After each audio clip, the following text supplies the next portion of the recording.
Semana que vem vamos gravar Petit Comitê com todo mundo, viu, Thiago? Todo mundo quem? Todo mundo. Redação vem aí. Eita. Tu também. Não. Vai sim. Tem medo de morrer não, rapaz. Ó, então vamos lá. Petit Comitê começando e eu esqueci de botar o microfone, pera lá. Eita! Para.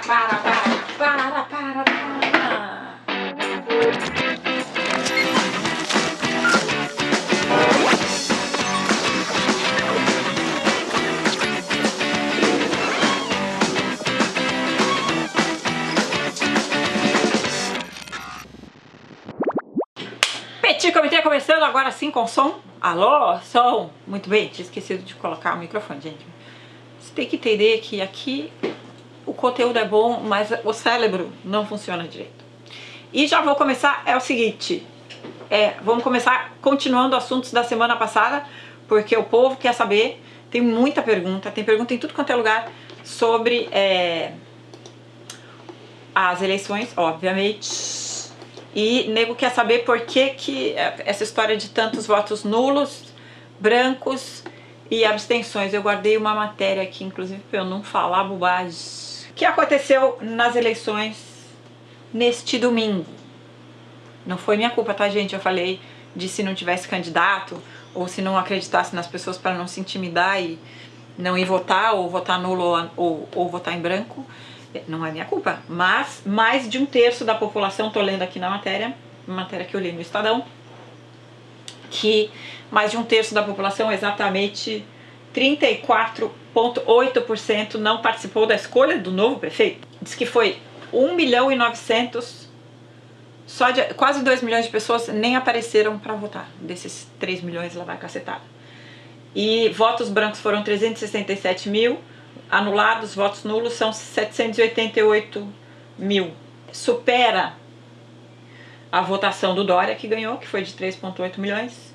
E se você acha que se juntar as três posições seguintes, o Haddad e os dois seguintes, e somar tudo, ainda dá menos do que as pessoas que não se interessaram em votar.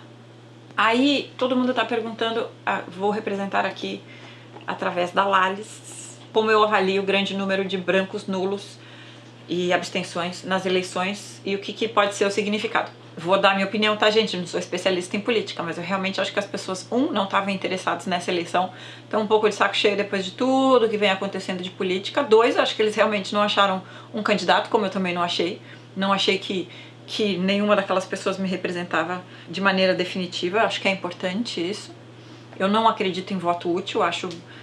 Ao contrário, teve muita gente que discutiu comigo no Twitter nesses dias, por causa do vídeo da semana passada, dessa história de que, como assim, existe o voto útil? Porque tem muito esse negócio de, o voto obrigatório. Aí tinha jornalista falando que tem que aumentar a multa para o povo ser obrigado a votar. Votar é um direito das pessoas, não pode ser um dever, gente. Assim como as pessoas têm direito de ser candidato, não é dever delas ser candidato a nada. Eu acho meio louco essa impressão que as pessoas têm que ser obrigadas. Você tem que ser obrigado a sair da sua casa, ir lá, tem que escolher uma pessoa, senão você vai pagar uma multa e vai ficar numa gaiolinha. Eu acho um absurdo isso. Enfim, eu acho que as pessoas estão de saco cheio. Acho que não se sentiram representadas. Acho que teve um monte de gente que nem prestou atenção na campanha. Tinha muita gente uns dias antes perguntando, nossa, mas já é domingo a eleição. As pessoas não estavam nem ligadas que era eleição no domingo. Então eu acho que é um misto de coisas e principalmente eu acho que é a prova, não só aqui em São Paulo, mas em muitas outras cidades no país inteiro foi assim, muita abstenção, muito nulo, muito branco. E pra mim a única coisa que comprova na minha humilde opinião, porque de novo não sou especialista, é que realmente precisa mudar o sistema, gente. O bagulho tá cansado, não funciona o sistema eleitoral que a gente tem, o sistema político que a gente tem. Agora já voltaram a falar no negócio da reforma política pra ver se finalmente vão começar a organizar isso aí, porque senão, cara, eu acho que não vai mudar e nas próximas eleições a gente vai ter uma cena muito parecida com essa. As pessoas estão desinteressadas. E com esse sistema que sei lá como é que a gente consegue se expressar, assim, tipo, esse gazilhão de candidatos que ninguém consegue chegar a conclusão nenhuma, fica um pouco difícil de escolher. Então eu acho que é um pouco esse resultado enorme. O candidato que mais teve votos aqui por exemplo, na cidade de São Paulo, é o desinteresse e a negação a essa eleição. Então isso quer dizer uma coisa, é muito forte quando você pensa nisso, assim. E acho que precisa repensar o sistema todo. Acho que é isso que essas eleições falaram. Mais do que qualquer outra coisa, a gente percebe que o sistema tá errado e que desse jeito não vai dar pra continuar. Tá meio bizarro isso aí. Acho que é isso, gente. Coisa esquisita, né? Esse povo fica, tem que obrigar, tem que obrigar nada. As pessoas têm que ter interesse, têm que se inscrever. É um absurdo que as pessoas têm que ter mais um documento, gerar mais um documento, pegar mais uma fila. Cara, eu juro pra vocês, muita burocracia no Brasil. Nesse assunto da eleição, tem uma outra coisa que eu li interessante no Gizmodo Brasil. Hoje o Petit Comité vai ser um pouco diferente, porque eu vou ficar falando um pouco das matérias que eu li. No Gizmodo tem uma matéria legal que fala: se o resultado da eleição foi diferente do previsto no Facebook, você deve estar numa bolha. A matéria explica que muita gente no Facebook fala assim, mas como assim? Quem que votou nessas pessoas? Na minha timeline só falavam de tal coisa. Então, quando a gente fala pra vocês que no Facebook vocês só estão ouvindo coisa que vocês querem ouvir, é exatamente isso. É que você acaba gerando uma bolha, um filtro em volta de você por causa do jeito que o algoritmo é feito lá, e você fica ouvindo só a opinião que você gostaria de ouvir e não o que realmente as pessoas estão falando. E tem uma outra teoria aqui que pode ser que os eleitores do outro candidato, dos outros candidatos que ganharam as eleições, que não o seu, pode ser que eles sejam menos engajados também nas redes sociais ou no Facebook especificamente. Então tem dois pontos de vista. Engraçado, né? Eu achei muito interessante essa matéria. Tem uma outra pergunta muito legal aqui. Vou botar aqui no YouTube, no texto de apresentação aqui do YouTube, e lá no post do Petiscos também vai ter o link. A Wedja Tanielli me pergunta o seguinte. Tainelli, desculpa, Wedja Tainelli. Falar direito, pelo amor de Deus. Saiu uma pesquisa do YouPix, maravilhoso, sobre influenciadores, publicidade, e aí eles fizeram uma pesquisa, tô abrindo aqui. A amostragem dessa pesquisa do YouPix é o seguinte: foram 230 mil nomes que eles analisaram, mas o questionário que eles fizeram foi para 21 influenciadoras com mais de 1 milhão de seguidores. Daí tem umas coisas interessantes aqui que eu acho interessante falar sobre influenciador e internet, e eu acho que coisas que eu sinto falta na pesquisa também. Então, vou ler rapidamente os tópicos. Que 40% dos influenciadores digitais com mais de 1 milhão de fãs é mulher. A gente não é maioria, que é o que está escrito aqui, mas é 40% de todo desse número de pessoas com mais de 1 milhão de seguidores. A rede, por exemplo, que tem menor número de influenciadores com mais de 1 milhão de seguidores é o YouTube. Engraçado, né? Eu achei que não. Acho que o que deve ter mais, imagino, não tem aqui, mas imagino que o que deve ter mais é o Instagram, talvez. Tem uma parte que fala o seguinte: postagens identificadas como patrocinadas, como publicidade, que no Brasil é obrigatório, que eu achava muito importante ter isso na pesquisa e não tem. Então, assim, não é uma opção que a gente tem de sinalizar ou não que uma postagem é publicidade. É obrigatório isso. Então, elas têm 25% a menos de comentário, 12% menos de likes e 83% menos de shares. Aí eu fico me perguntando o seguinte: essas postagens analisadas como patrocinadas, qual é a qualidade? Pode ser uma publicidade de TV, pode ser uma publicidade na internet. Você não consegue analisar a qualidade dela só pela quantidade. Você tem que olhar a qualidade dela, ou seja, dessas que foram identificadas, quem foi que identificou? Gente que sempre identifica ou gente que teve que identificar porque alguém mandou, mas em geral não identifica? Segundo, qual era a qualidade? Era legal ou era só a pessoa falando assim: ai, eu adoro esta caixinha aqui, que é o que é 99,9% dos publis de internet. Tô apaixonada, tô amando que tem na internet. Então, assim, que tipo de publicidade era essa? Eu senti falta de ter um pouco mais de análise disso. Mas pesquisa em geral, ela é muito fria, né? Então é um pouco difícil, você tem que... Elas são muito horizontais. Eu acho que tinha que verticalizar um pouco mais os assuntos para o mercado ter um pouco mais de ideia, porque só número desse jeito fica um pouco difícil analisar esse tipo de coisa. Então, em geral, eu acho que não tem muita surpresa. É uma coisa que a gente percebe de sempre, as informações que tem nessa pesquisa, mas é legal saber. Mas eu acho que falta um pouco de profundidade para você entender a qualidade desses números e a qualidade desse conteúdo criado e por que tem mais ou menos engajamento nesse conteúdo. Então acho que só dar números numa pesquisa é legal, mas de verdade não te dá muita informação sobre o assunto. E tratar a sinalização como uma opção sem explicar que isso, na verdade, tem que ser feito, acho também uma coisa preocupante no mercado que já dá bastante truque, né, gente? Não tô falando nem dos criadores, tô falando inclusive dos clientes, que tem muito cliente que pede para influenciador para não sinalizar a publicidade quando a publicidade é publicidade. Não tem o menor problema de publicidade ser publicidade, gente. A Vanessa Ollis tem uma pergunta, Ollis ou Ollis, não sei como fala esse sobrenome, me pergunta uma coisa que eu acho importante explicar. Pergunta para o Petit Comitê. Júlia, o que você acha das blogueiras, entre parênteses, exemplo da Bruna Tavares, que eu amo, já esteve aqui no Petit Comitê, veja bem, lançando maquiagens com seu nome. A Bru pediu pra mim, aliás, me avisou que ela gostaria muito de lançar um batom com o meu nome, e eu fiquei muito, muito feliz com a homenagem, é uma homenagem na verdade, e o batom é muito minha cara, assim, uma cor cinzenta, assim, meio cor dos anos 90, eu fiquei muito, muito contente. Ela vai lançar no fim do ano, então não é que ela está lançando com o meu nome sem autorização, não, ela não só pediu autorização, como eu fiquei muito orgulhosa, eu adoro ela, o maior orgulho do trabalho que ela faz. Gabi Sayuri, nossa perguntadora, pergunta o seguinte: às vezes o boy é magia, mas veste-se mal pra diabo. Tem dicas de como podemos vesti-los sem ofendê-los? Então, olha, vou falar o seguinte, deixa os boy em paz, gente. Eu tenho uns amigos que eles são muito malvados comigo, e eles fazem bullying comigo. E as poucas vezes que eu tentei ajudar namorados a se vestirem, acabou virando um monstro, entendeu? E até hoje eu sofro bullying dos meus amigos, que vem a criatura na rua vestida X, e aí eles falam assim, tá vendo? Olha lá, só a culpa aquilo ali andando daquele jeito, você que fez aquilo. Daí eu aprendi na minha vida a não me meter na vida de ninguém, entendeu? Acho que se a pessoa precisar de uma ajuda pra alguma coisa, ela vai te pedir, e é isso. Né, Thiago Gás, o que você acha disso? De se vestir direito ou se vestir mal? Eu me visto como eu quero me vestir, pronto. Isso mesmo, tem nada que ficar mandando. A gente já manda demais nos meninos, gente. Pelo amor de Deus, não fica querendo trocar ele de roupa, não. Tem o começo dessa pergunta, na verdade, a Gabi saiu perguntando assim: você monta look pro Thiago Gás, ele se veste bacaninha por conta própria ou tem o dedinho seu? Eu amarro o tênis e abotou a blusa porque ele não consegue. Mentira. Ele não consegue se vestir sozinho, então eu tenho que vestir. Não, tô brincando. A única Gabi. coisa que eu peço ajuda é pra tirar os pelos dos gatos da roupa. Passa escovinha nas costas do casaco. Mas assim, na verdade, o pouco que eu tentei, eu sofro bullying com isso até hoje. Então, eu não vou tentar nunca mais. Porque assim, pronto, tá resolvido. Se a pessoa estrupiça, se veste pequeno, espantar, usa umas roupas meio bizarras, vai ficar assim mesmo. Se cansar o suficiente pra gente morrer de vergonha e não querer mais estar com a pessoa, paciência. Mas eu não me meto mais na roupa de ninguém.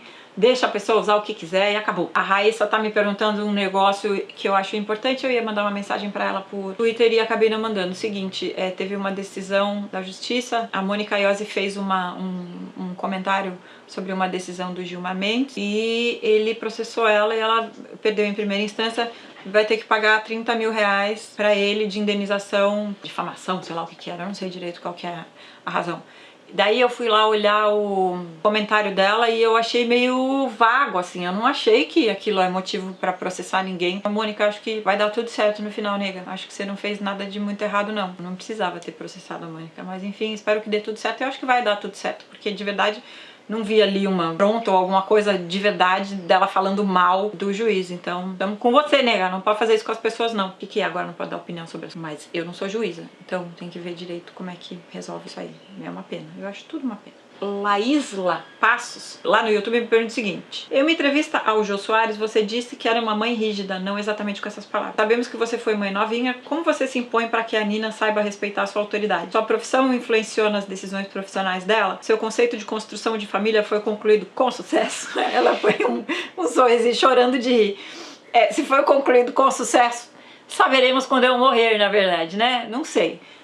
Acho que a gente tenta fazer o melhor possível e passar o melhor. Criar filhos é um negócio muito sério, assim, se a gente pensar nisso com calma, acho que a gente nem pensaria em fazer isso. A gente vê a confusão que arrumou depois que tá lá aquela criança e você fala, meu Deus, eu sou responsável pelo que ela vai pensar. E aí você vê o quanto é difícil. As crianças precisam de segurança, uma pessoa firme do lado, assim, porque na verdade eles testam isso, né? As crianças e os adolescentes testam até onde eles podem ir, e se solta demais eles ficam sem ter onde se apoiar. E como eu criei a Nina praticamente sozinha com a ajuda dos meus pais, que são avós e que mimam pra caramba. Quer dizer, tudo que eu faço aqui, eles desfaziam ali. Então, eu acho que eu tive que ser um pouco extra sangue frio, assim, sabe? Pra poder manter um pouco de normalidade. A minha profissão influenciou? Não sei. A Nina agora tá na Espanha, tá estudando joalheria. Eu fiz joalheria também quando eu era menina, não completei, mas ela tá estudando lá, tá feliz da vida, adorando. Talvez tenha um pouco de influência. O que eu acho legal é que ela não ficou muito metida nas modas. Eu sempre tive muito medo, acho que eu já falei disso aqui. Eu sempre tive medo dela estar muito deslumbrada com esse monstro que engole a gente, na verdade, né? Se você deixar a moda engole a gente e você vira uma pessoa completamente idiota babando por ela. Eu amo moda, mas eu sempre gosto de manter uma distância. E aí, acho que essa foi a maior dificuldade, talvez. Renato Oliveira perguntando se eu tenho o hábito de receber hóspedes, que ele evita sempre, porque sempre dá confusão, né, Renato? Mas dá uma dica de como receber sem ter trabalho com refeições, passeios, do que servir, beijos. Renato, a gente agora tem... Depois que a Nina foi viajar, minha filha... Como o quarto dela virou basicamente um quarto de hóspedes, né? Porque tá arrumado, tá maravilhoso, então a gente pode receber mais gente. A gente acaba recebendo por períodos muito curtos. Eu não recebi nenhum hóspede aqui por muito tempo, assim. Eu acho que se você vai receber um hóspede por mais tempo, tem que dar uma planejada, sabe? E eu gosto de hóspedes independentes. Ou seja, eu não vou conseguir ficar tomando conta desse hóspede todos os dias, assim, vamos passear, vamos não sei onde. Então, primeiro eu gostaria que fosse uma pessoa independente e entenda que eu não vou poder ficar de rolê com a pessoa por aí. Depois planejar um pouco, talvez se você quer sair com a pessoa, fazer uns programas, o que você vai fazer, é legal ter um pouco de coisa planejada, tipo comida, o que você vai fazer pra pessoa, ter um pouquinho planejado, mas também não precisa muito, né? A vida da casa normal, eu acho que dá pra pessoa participar do planejamento junto. A coisa do hóspede é aquela medida de quando você cansou de ter uma pessoa dentro da tua casa e chega aquela hora que você já quer afogar a pessoa, então esse é o problema. Amo essa pergunta. Elaine Oliveira pergunta: o que você acha das pessoas que usam lente de contato para mudar a cor dos olhos? Você faria isso? Nos anos 80, 90, a gente usava umas lentes muito ruins, que só faltava cair o olho.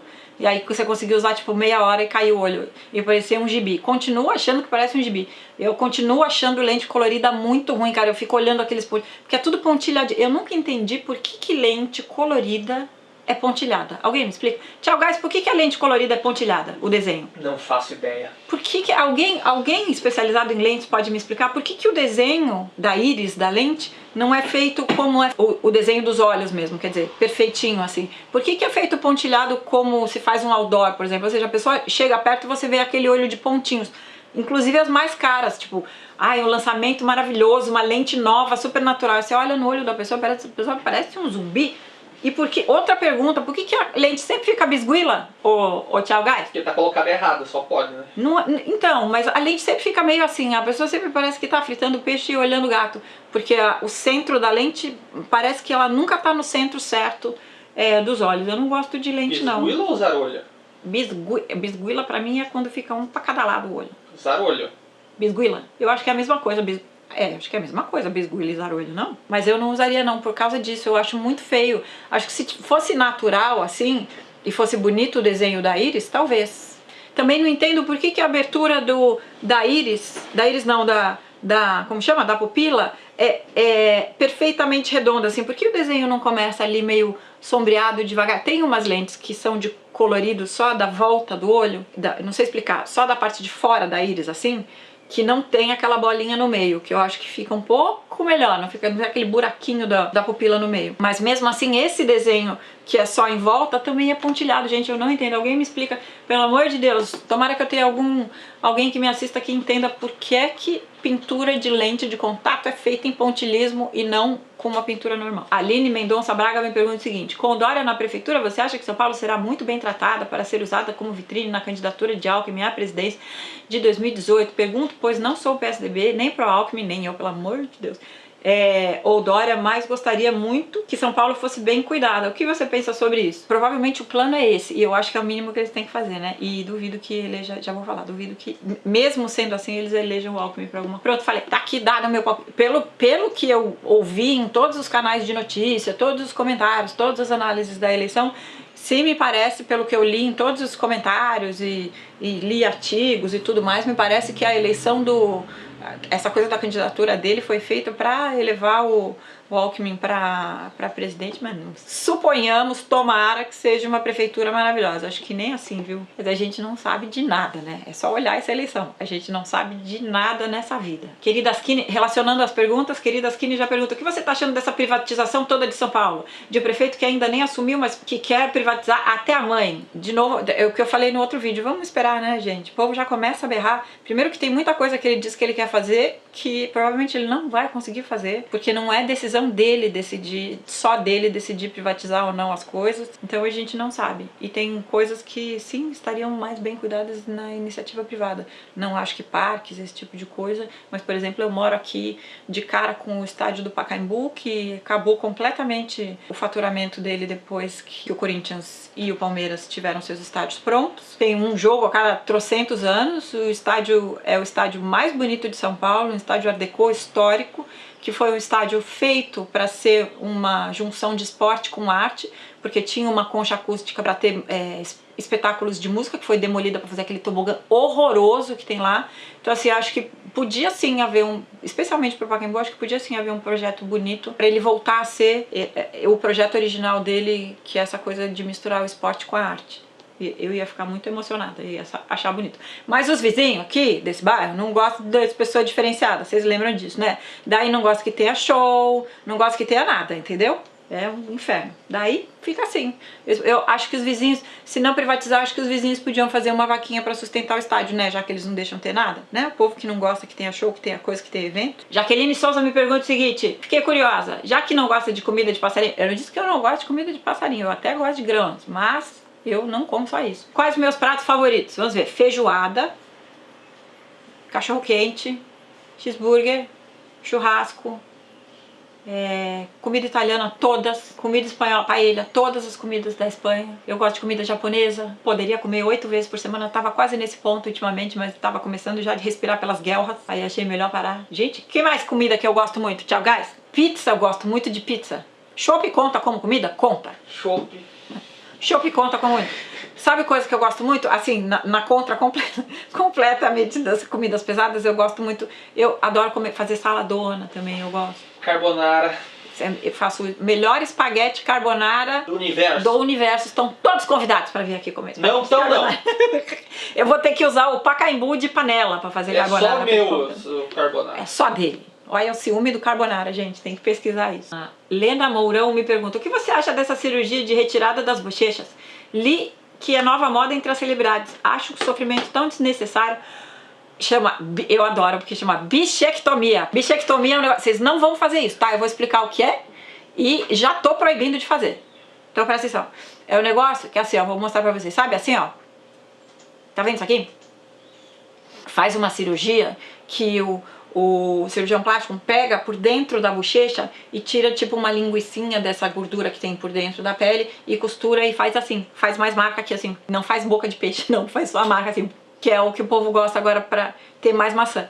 Qual é o problema disso? Além de ser tipo bizarro, queridas meninas e meninos, deixa eu explicar pra você. A tia é velha, ela sabe das coisas. A única coisa que nos mantém jovens, que parece que a gente é jovem, é a gordura no rosto, gente. Ter gordura no rosto. Não é pele oleosa. Pele oleosa também, sabe a pesquisa que ter pele oleosa também mantém a gente jovem.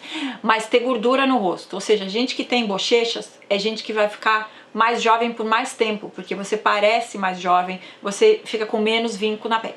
Aí tu vai lá com 20 anos de idade e faz um vinco assim na pele, que a gente vai ter, porque vai perder a gordura facial, e é a gordura que a gente perde mais rápido, inclusive. Então assim, você já vai lá e tira uma gordura facial que vale ouro na velhice, que vai deixar você com carinha de saudável, assim, bonitinha e saudável a vida toda, mas que a gente vai perder com o tempo. Aí a nega vai lá com 20 anos, tira o bagulho, dali 15 anos, quando começar a perder a gordura facial, aí vai falar: poxa, agora eu tô parecendo uma coisa chupada, uma uva passa. Aí vai lá e vai querer botar a gordura de volta com injeção. Aí vai ficar lindo. Então não faz, porque a gente fez uma matéria disso no Petiscos, inclusive falou com uma não lembro se foi com uma cirurgia plástica ou com uma dermatologista, e ela explicou que na verdade o que isso gera é envelhecimento precoce. Você fica com cara envelhecida muito mais cedo, inclusive na hora que faz a cirurgia. Então não vão fazer, tá todo mundo proibido de fazer isso aí. Tem contorno na vida para isso. Quer marcar um pouquinho a maçã? Contorna um pouquinho, mas também não vai ficar parecendo que tomou uma paulada na cara. Cuidado. Mas não faz essa cirurgia não, porque depois vai todo mundo se arrepender dessa cirurgia. E a gente já falou aqui de cirurgia plástica, que é aquela cara de uma época. Vai ficar todo mundo com a mesma cara dessa época, que é a cirurgia datada. Que nem o narizico que tinha nos anos 80, assim, ó. Carlos Favareto me pergunta um negócio muito interessante também. Ultimamente as emissoras de TV aberta estão lançando séries nacionais. Quer dizer, já faz tempo que eles fazem séries nacionais, na verdade, né, gente? E tem incríveis, assim, dos anos 90, dos anos 80, tem umas séries maravilhosas que Deus quiser vai passar no Vivo um dia. Você acha que isso pode se popularizar por aqui ou acha que o público brasileiro gosta mesmo das tradicionais novelas? Eu acho que o povo gosta de séries sim, cara. Tem umas séries que fazem o maior sucesso, dão uma audiência enorme. Teve uma agora, que eu não lembro como chama, que era das 10 da noite, que dava mais audiência que a novela. Do horário tradicional. Eu acho que na verdade é tudo uma coisa só. Lógico que o formato de série e os assuntos são diferentes, mas eu acho que é o mesmo costume de você ver uma novela, são episódios, né? Então assim, você vê uma novela que dura meses, ou você vê uma série que vai durar 1 mês, 2 meses, às vezes 3 episódios só. Então acho que é o mesmo costume, é de ver uma coisa picotada, sabe? Acho série às vezes até mais legal porque dura menos. Ah, tem uma boa aqui, Emanuele Freitas Lima me pergunta o seguinte: você já teve alguma história engraçada com fã, leitor, seguidor? Já chegou algum fã muito emocionado pra falar contigo? Sendo que uma pessoa que influencia outras pela internet, você se preocupa muito com o que vai falar? É noiada com isso? Pra mim você passa muito amor, tolerância e respeito com as pessoas. Continue com isso. Ai, eu amo. É o seguinte, já chegou nego chorando. Eu fico muito aflita quando a pessoa chora. Não gosto não, assim. Acho que não precisa, sabe? Já aconteceu isso várias vezes, inclusive. E sim, eu sou noiada e sim, eu tomo muito cuidado com o que eu falo, tá? É consciente mesmo. Eu acho que a gente tem que tomar um pouco de cuidado mesmo. Não é mentir, quer dizer, as pessoas não precisam mentir e se transformar em outra pessoa na internet, não é isso. Mas acho que a gente tem que ter um mínimo de responsabilidade pra não prejudicar as pessoas. E pra não ficar dando umas ideias erradas, sabe? Então eu tomo cuidado mesmo, é consciente. Eu sou noiada. Como sempre, queria dizer que a discussão no YouTube tá sensacional, tá, gente? Nos comentários do YouTube é muito amor. A gente tá gerando umas conversas muito legais. As pessoas discordam, concordam, conversam. Tô gostando bastante da conversa do YouTube, é surpreendente, assim. O maior orgulho dos leitores e dos seguidores, isso mesmo, tem que discordar, tem que falar o que tá errado, explicar as coisas direito. Eu acho maravilhoso, isso mesmo. Vale muito a pena, eu tô tão feliz. A Elisa Sala pergunta, isso aqui, dica útil, atenção. Como faz pra ter tanta coisa na decoração e os gatos não destruírem? Porque o meu aqui em casa quebra tudo. Então, eu acho que é a mesma teoria que eu tinha com a minha filha. Quando minha filha era bebê, eu não tirei nada da sala. Um cinzeiro, um copinho, uma coisa. E eu tenho coisa, né, gente? Sou assim um pouco. Eu não sou exatamente uma pessoa minimalista. E minha mãe falava isso pra mim, falava assim, não tira, porque se você tirar tudo, você nunca vai conseguir entender que aquelas coisas são para olhar. Eventualmente ela vai aprender a mexer naquilo com cuidado, mas que aquilo não é brinquedo e não é bagunça. Eu apliquei para os gatos a mesma coisa que eu aplico para minha filha. Tá tudo lá. Quando tenta mexer, a gente explica que não é pra mexer. E é isso aí, vai treinando os gatinhos, entendeu? Mas tem que ficar de olho, principalmente quando os gatinhos são pequenos, depois eles se habituam que aquilo não é deles. As únicas coisas que eles enlouquecem aqui em casa, eu acho, que é elástico de cabelo. O que mais que eles gostam de brincar? Se deixar joia, tipo anel, essas coisas dando sopa em cima dos lugares, eles vão jogar no chão e vão sair correndo atrás, porque brilha e faz barulhinho. Então eu sempre tenho guardado dentro de uma caixinha, tipo biju, sabe, brinquinho. Coisa que brilha, eu sempre guardo dentro de caixa. Eles não arranham roupa, eles não se penduram em nada, mas acho que é uma coisa mesmo de habituar eles. Por exemplo, tem um monte de vídeo meu do passo a passo, que eles ficam brincando no guarda-roupa com umas roupas que ficavam penduradas, mas você vê, eles não estragam com a unha, então acho que tem que...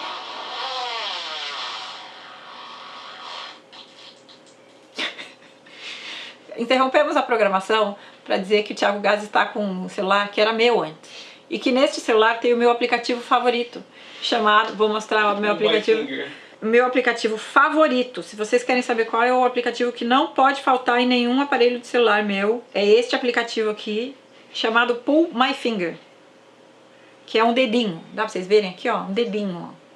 É um dedinho assim, ó, chama Pull My Finger, puxe o meu dedo. Quando você está triste, você está assim desanimado, você precisa de uma alegria na vida, o que você faz?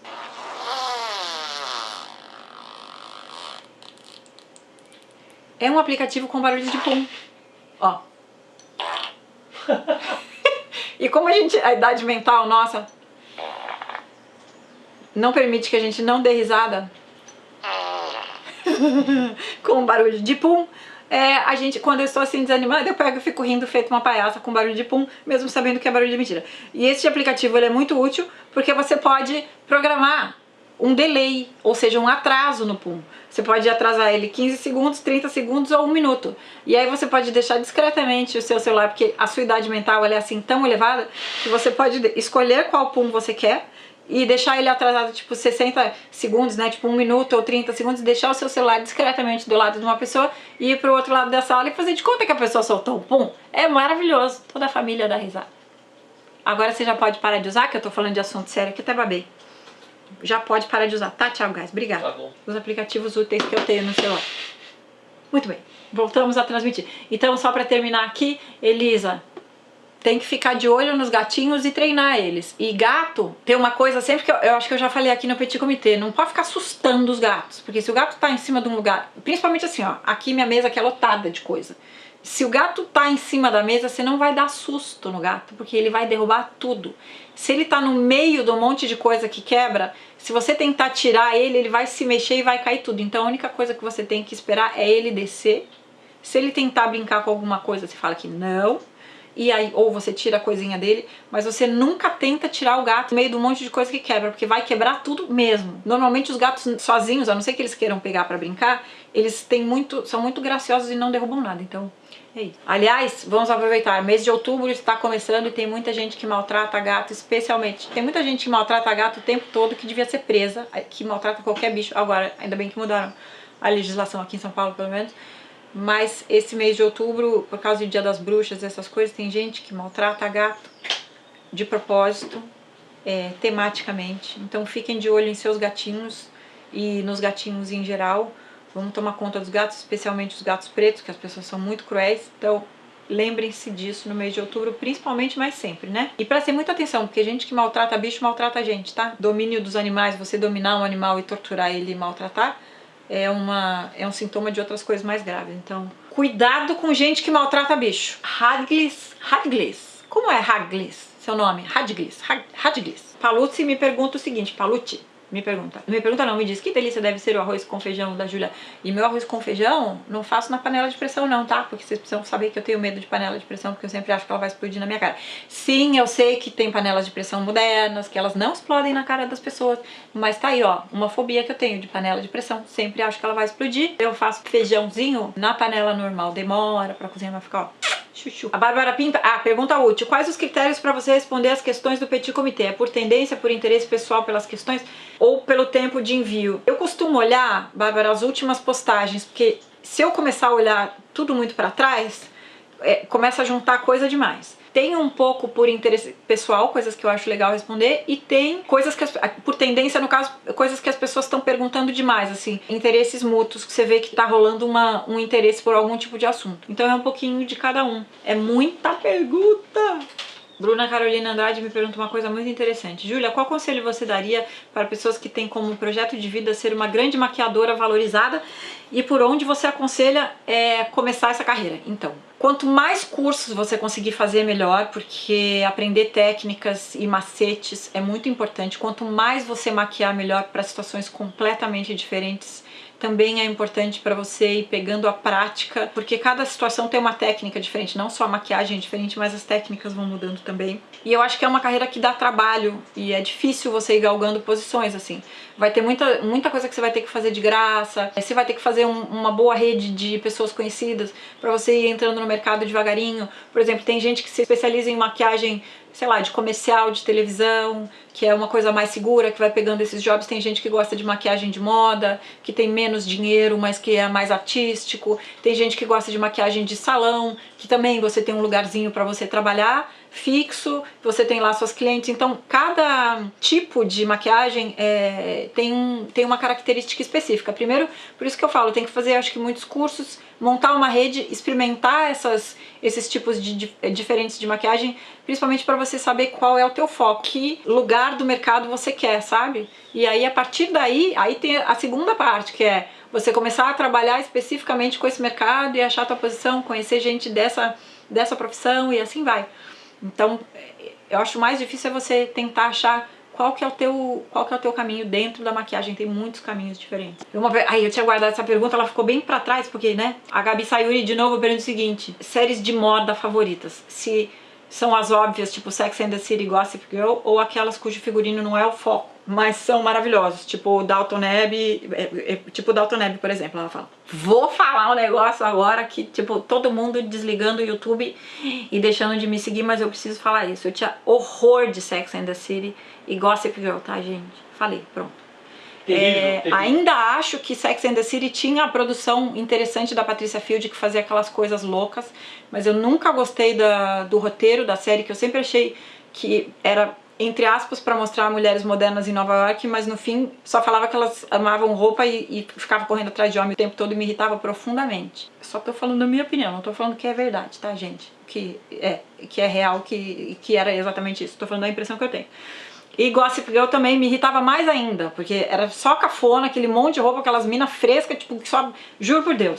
E acho que Gossip Girl tem uma culpa enorme em um monte de futilidades que apareceram no mundo depois. Pronto, falei. Mas eu gosto de séries com figurinos mais interessantes. Por exemplo, semana passada eu falei de How to Catch Fire. É impressionante, primeiro que o figurino é incrível, e depois que o figurino... ele faz parte do roteiro, ele é o subtexto do roteiro nessa série. Então você vê as pessoas mudando de personalidade e querendo falar coisas através da roupa, é muito incrível.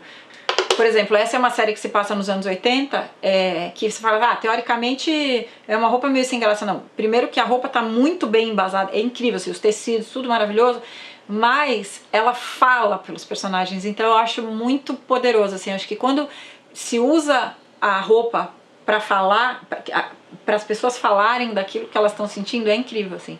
How to Catch Fire tem isso.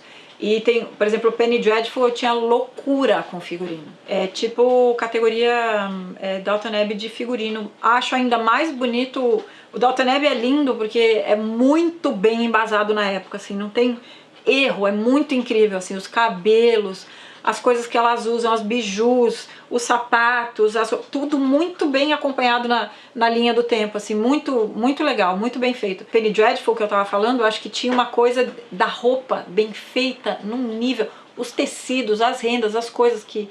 É uma série absurda, assim, também são roupas que falam muito das pessoas, mas a qualidade daquilo, como aquilo era... É um figurino tão lindo, gente, juro.